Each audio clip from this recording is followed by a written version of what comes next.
Russia से Israel बुरी तरह से चिढ़ चुका है। अब आप कुछ भी कहिएगा, क्योंकि अब इसके पास, इजराइल के पास कोई जवाब थोड़ी है। जनता पूछ रही है, भाई तुम तो कहते थे हमारा एयर डिफेंस सिस्टम दुनिया का सबसे खतरनाक एयर डिफेंस सिस्टम है, तो ईरान की मिसाइलें एक गिर रही हैं, दूसरा सही जगह पर गिर रहे हैं, ऐसे कैसे? ईरान के पास इतनी सटीक जानकारी और ईरान की मिसाइलें क्या ही तबाही मचा रही हैं हमारे मुल्क में। 36 दिन हो गए, कोई ऐसा दिन नहीं हुआ जिस दिन ईरान की मिसाइल तेल अवीव और इजराइल के दूसरे इलाकों में नहीं गिरी। अब लोगों में भाई डर है। अब ये देखिए आपकी स्क्रीन पर रिपोर्ट। मेरे दोस्तों, इजराइल ने इल्ज़ाम लगाया है और ये कहा है कि रशिया ईरान की मदद कर रहा है इंटेलिजेंस देने में। हमारी जो सेंसिटिव जगहें हैं, लोकेशंस हैं, एसेट्स हैं, उनकी सटीक जानकारी रशिया ईरान को दे रहा है, तभी ईरान की मिसाइलें हमारी बिल्कुल सटीक जगहों पर आकर गिर रही हैं। अब इनके पास ये जवाब नहीं है कि अगर तुम्हारी सटीक जगहों की जानकारी कोई किसी को दे रहा है तो तुम्हारे उस सटीक जगह पर एयर डिफेंस सिस्टम क्यों नहीं लगे हैं। यहां पर भी इजराइल ने रूस को लपेटने के चक्कर में अपनी इस बात को एक तरह से मान लिया कि उनके एयर डिफेंस सिस्टम कबाड़ा हो चुके हैं। भाई जो दुबई में काम करते हैं, जो पिछले कई सालों से दुबई में ही काम कर रहे हैं, उन्होंने काफ़ी मेहनत की है। मोहतरम हजरात, वो आपको ये कभी नहीं बोलेंगे कि यूएई में नुकसान हुआ है। भाई यूएई में लोग सेफ हैं, लेकिन बिजनेस तो ठप है। यूएई को बिजनेस हब कहा जाता है, ठीक है। ऐसे में वहाँ जिन्होंने अपना काम काज धंधा खोला है, वो कैसे कह देंगे आपसे, इंडिया वालों से या पाकिस्तान वालों से, कि भाई यहाँ तो बेड़ा गर्क हो चुका है। आप समझ रहे हो, वहाँ कोई नहीं बोलेगा कि मार्केट डाउन हो गई है, ये हो गया। लेकिन हकीकत क्या है? हकीकत आपको यूएई के बाहर रहने वाला कोई पत्रकार बताएगा या कोई इंसान। अब ये आप देखिए भाई, जो यूएई में जो बिल्डिंग्स का कारोबार करते हैं, जो इमारतों का कारोबार करते हैं, प्रॉपर्टी का बिजनेस करते हैं, रियल एस्टेट का बिजनेस करते हैं, ये रियल टाइम आपको दिखा रहा हूं भाई। 40% इनकी मार्केट ठप है, 40%। और ये बात आपको अच्छे से मालूम है, यूएई में 30 लाख से ज्यादा नौकरियां खतरे में हैं। ये कहना गलत होगा कि ईरान का नुकसान नहीं हो रहा है। ये 4 ईरानी ऑफिसर्स थे जो ईरान के एयर डिफेंस सिस्टम से जुड़े हुए थे, काम करते थे। अमेरिका और इजराइल के हमलों में शहीद हो गए हैं। एक और अमेरिका का अखबार है MS नाउ, इसने लिखा है कि डोनाल्ड ट्रंप ने शहद के छत्ते में, मधुमक्खी के छत्ते में हाथ डाल दिया है। ईरान का, बल्कि यूं कहूं मिडिल ईस्ट का सबसे ऊंचा ब्रिज अमेरिका ने जो उड़ाया था, उसका नया वीडियो आ गया है, जिसमें अमेरिका और इजराइल ने मिलकर उस ब्रिज को उड़ा दिया है। और जो ब्रिज को उड़ाया था, इसके आसपास उस वक्त सैकड़ों सिविलियंस थे, जिनकी वजह से 15 से 18 सिविलियंस की मौत भी हो गई है। मेरे दोस्तों, इजराइल के अधिकारियों ने बताया है कि अब तक 12 मिलियन लोग, 12 मिलियन ईरानी रजिस्टर कर चुके हैं ईरान की सेना में भर्ती होकर अमेरिका इजराइल से लड़ने के लिए। 12 मिलियन, जो जिंदगी में कभी नहीं हुआ, जो दुनिया में अब तक नहीं सुना था हमने, न देखा था, वो हो गया है। मैं थोड़ा लो बोल रहा हूं, लेकिन ये खबर बहुत ऊंची है। लीजिए फुल स्क्रीन पर रिपोर्ट और स्क्रीनशॉट ले लीजिएगा, शेयर कर दीजिएगा। यूरोपीय यूनियन ने ट्रंप को धमकी दी है।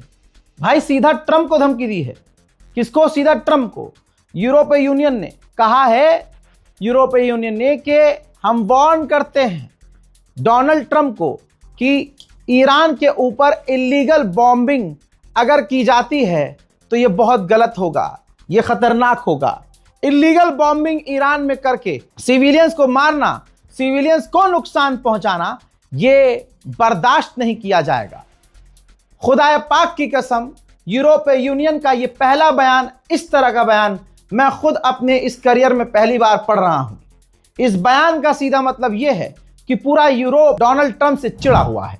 ईरान के एजुकेशन मिनिस्टर ने बताया है कि 245 स्टूडेंट और 58 से 60 टीचर्स अमेरिका और इजराइल के आतंकी हमलों में मारे गए हैं। उधर मेरे दोस्तों, ईरान ने कबूलनामा जारी किया है गद्दारों का, ये बाहर के नहीं थे, ये ईरान के ही थे। इन्होंने हर एक चीज बताई है, किस तरह से ये इंस्टाग्राम, फेसबुक, सोशल मीडिया के जरिए अमेरिका और इजराइल की मदद कर रहे थे, किस तरह से इस सोशल मीडिया के जरिए इजराइल और अमेरिका के लिए जासूसी कर रहे थे। और याद रखिएगा, जिन गद्दारों को ईरान ने पकड़ा और दिखाया है, ये हिंदू नहीं है, ये विदेशी नहीं है, इजरायली नहीं, ये ईरानी ही हैं। ये वो ईरानी जो पैसे की लालच में, नंगे होने की लालच में कि भाई यूरोप बन जाएगा ईरान, हम हर लड़की को जब मर्जी जहां मर्जी छू के, कहीं भी ओयो पोयो जैसी संस्कृति यहाँ आ जाएगी, जो मर्जी करेंगे, यहाँ भी गाना, क्लब, अय्याशी, नाइट लाइफ होगी, यहाँ भी जिना आम होगा। ठीक है, एक तो ये नियत वाले, और एक ये कि भाई कुछ नहीं, हमें नौकरी तो मिल नहीं रही, कामकाज है नहीं, डॉलर में पैसा क्यों ना कमाएं। तो अब ये सारे के सारे फंस गए हैं, और इन्होंने सबूत भी दिए हैं कि किस तरह से ये इजरायली अमेरिकी एजेंसियों के साथ जुड़े हुए थे। इजराइल के ही अखबार ने लिखा है कि टोटल विक्ट्री एक भ्रम है, जीत हो ही नहीं सकती, टोटल जीत हो ही नहीं सकती। बहुत सारी चीजें हैं जो इस जंग में हमें अचीव नहीं हुई हैं, और हमारा कोई गोल पूरा नहीं हुआ है। ये कौन कह रहा है? इजराइल का अखबार ही कह रहा है। ईरान की साउथ पारस गैस फील्ड पर दूसरी बार हमला हुआ और बड़ी तबाही मची। मंजर मैं आपको दिखा रहा हूं, देख लीजिए।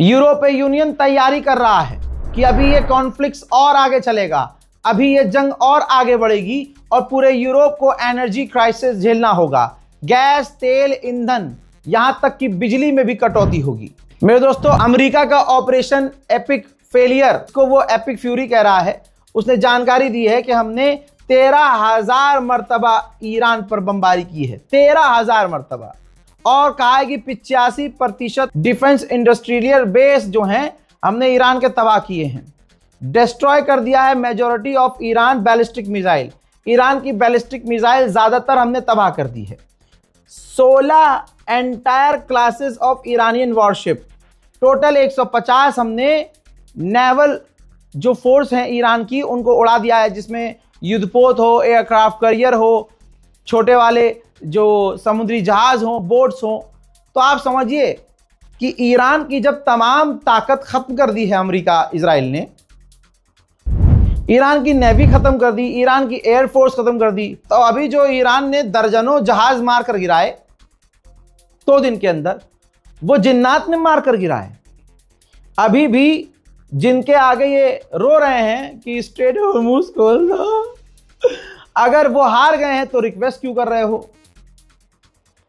इसका मतलब जिन्नात लड़ रहे हैं ईरान की तरफ से। डोनाल्ड ट्रंप एमडी या गांजा फूंक कर, नशा करके पब्लिक मीटिंग कर रहा है और प्रेस कॉन्फ्रेंस कर रहा है। जैसे एक वीडियो ये है जिसमें डोनाल्ड ट्रंप से पत्रकार ने पूछा कि आप ईरान के इंफ्रास्ट्रक्चर पर हमला कर रहे हो, सिविलियंस के इलाके पर हमला कर रहे हो, क्यों करना चाह रहे हो?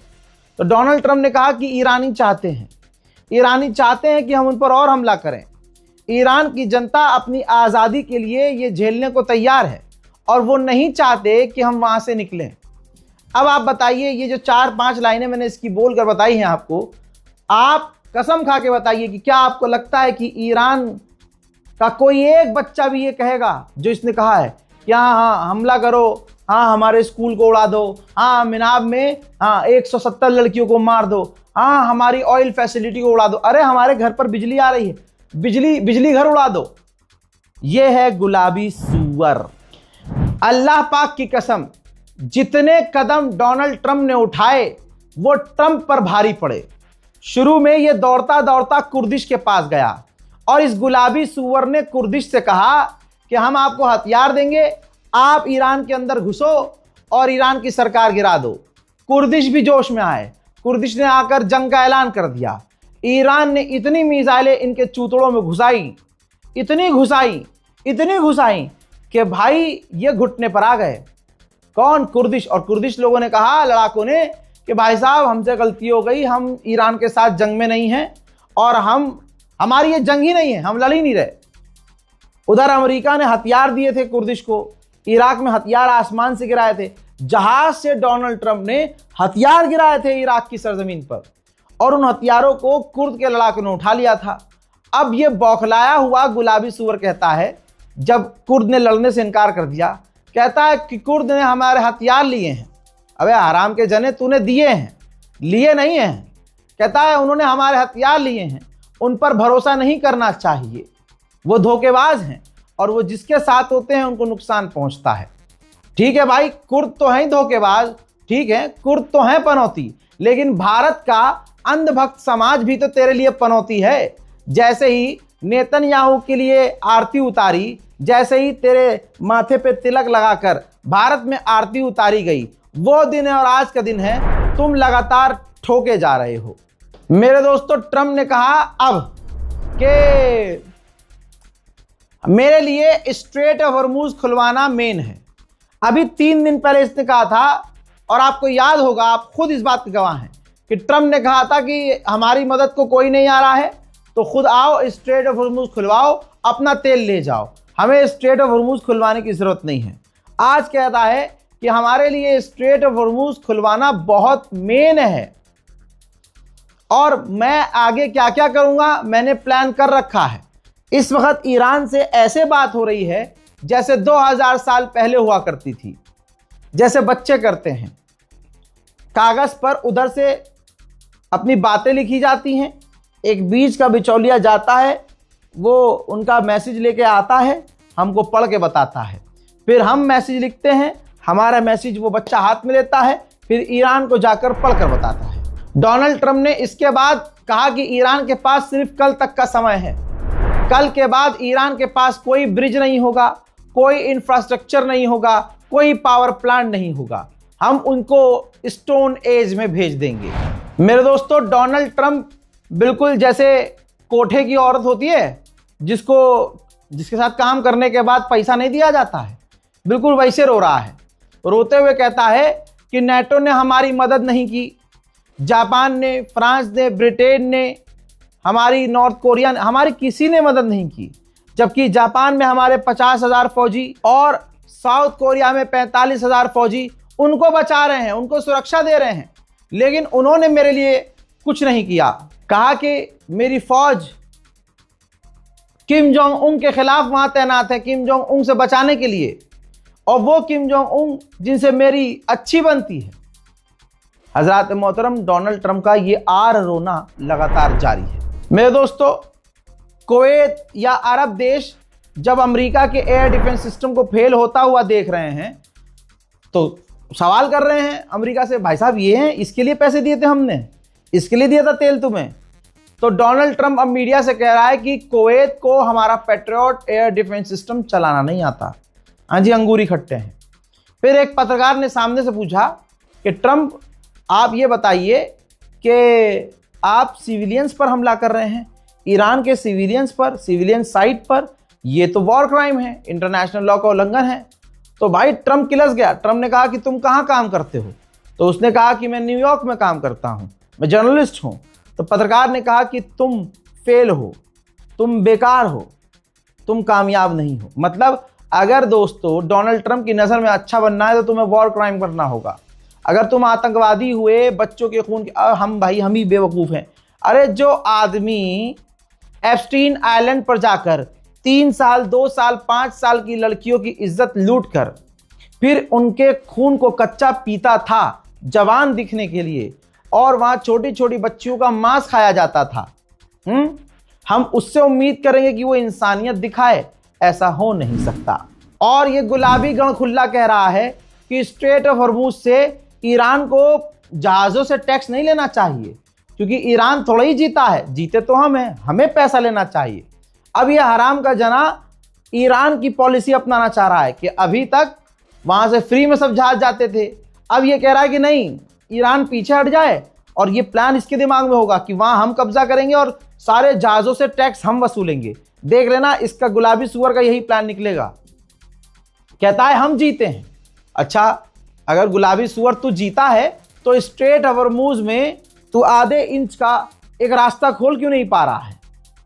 हजरात, दिक्कत यही है कि दुनिया इसकी बातें सुन रही है, हंस रही है और इसकी बेइज्जती हो रही है, लेकिन ये बेगैरत अपने ईगो अना के चक्कर में पूरे अमेरिका को खतरे में डाल रहा है। डोनाल्ड ट्रंप ने यहां नेतन्याहू के मुंह में भी मूता है, कहा कि अगर मैं ईरान से न्यूक्लियर डील खत्म नहीं करता तो आज इजराइल बचता ही नहीं। अमेरिका के डिफेंस मिनिस्टर ने कहा कि आज हम ईरान पर और बड़े हमले करेंगे और कल उससे बड़े हमले करेंगे। डिफेंस मिनिस्टर ने यह भी कहा कि ईरान का आसमान हमारे कंट्रोल में है, हमने 7 घंटा हंसना नहीं 7 घंटे ईरान के आसमान में उड़ के अपने पायलट को बचाया है। जी हां, 7 घंटा ये सुअर ऐसे उड़े कि इनके 8 से 9 जहाज ईरान ने मार गिराए। 7 घंटे ये ऐसे उड़े कि इनकी फटी पड़ी थी और अपने ही बंदे से वेरिफिकेशन ले रहे थे। हाँ, तुम हमारे हो, कोई सबूत दो। नहीं, बताओ डोनाल्ड ट्रंप के चूतड़ों पर तिल कहाँ है? नहीं, बताना पड़ेगा बिल्कुल एग्जैक्ट, तभी हम मानेंगे तुम हमारे हो ना। अच्छा, अरे सही कहा तुमने, हाँ हमारा आदमी है, चलो जी उतरो। तो ऐसे लुप लुप करते हुए खरबों रुपये का नुकसान हुआ अपने एक व्यक्ति को बचाने के लिए। ताजिकिस्तान की ईरान वाली एम्बेसी ने ये एक फोटो शेयर किया है, I am trying to hide myself thank you Donald J Trump, जिसमें दिखाया गया है कि ईरान जंग के पीछे एक पिलर है, उस पिलर के ऊपर लिखा है ईरान वॉर, और उस पिलर के पीछे एप्स्टीन फाइल वाला आदमी छुपा हुआ है। यानी डोनाल्ड ट्रंप इस जंग के जरिए एप्स्टीन वाले कांड को छुपाने की कोशिश कर रहे हैं। वहीं आईडी के बाद ये देखिए, जो अमरीकी फौजी का कार्ड है वो भी छोड़कर भागे हैं। एक तस्वीर तो मैंने ये भी दिखाई थी कि साला कच्चा तक उतार के भाग गया है, नंगा गया है, कच्चा उतार के फेंक दिया था क्योंकि कच्चे पे झंडा बना हुआ था अमेरिका का। तो उस नेविगेटर को यह टेंशन थी कि अगर किसी ईरानी की नज़र पड़ गई कि अमेरिका का कच्चा पहन रखा है तो चूतड़ों में भी गोली मारेगा, तो नंगा जो है जंगलों में छुपा हुआ था, पहाड़ों में। मोहतरम हजरात, फिलहाल के इस रिपोर्ट में इतना ही। इस रिपोर्ट को शेयर कीजिए, दुआओं में याद रखिए, चैनल को सब्सक्राइब कीजिए। जय हिंद।